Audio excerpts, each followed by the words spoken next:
எவ்வளோ நெருக்கடி கொடுக்குறீங்களோ, எவ்வளோ கஷ்டங்கள் கொடுக்குறீங்களோ மக்கள் உணர்ந்து ஒரு ஷோ பார்க்குறவங்க 10 ஷோ பார்ப்பாங்க. ஐ அஷூர் யூ தட்.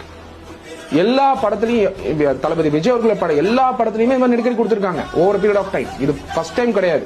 ஒன்னு யூனியன் கவர்மெண்ட் கொடுத்துருப்பாங்க, இல்ல ஸ்டேட் கவர்மெண்ட் கொடுத்துருப்பாங்க, இல்ல வேற ஏதாவது காரணம் கொடுத்துருப்பாங்க. ஆனா ஒரு நெருக்கடியிலையும் அந்த படம் ஓடி இருக்கு.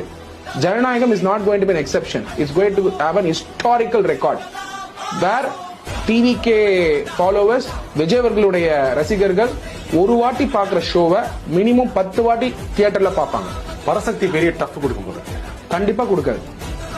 ஏன்னா சிவகார்த்திகேயன் அவர்களே என்னுடைய லீடர் தளபதி விஜய் அவர்கள் எந்த அளவுக்கு பண்பா அன்பா அவர்கிட்ட பேசினார்ன்றதை ஷேர் பண்ணியிருக்காரு ஆடியோ லான்ச்ல. அதையே வந்து பெரிய ஊடகங்கள் ட்ரெண்ட் பண்ண மாட்டேங்கிறாங்க.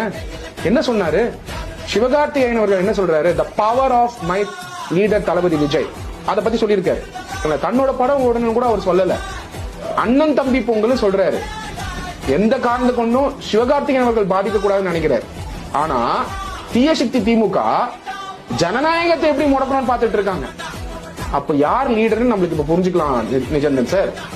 யார் லீடர்?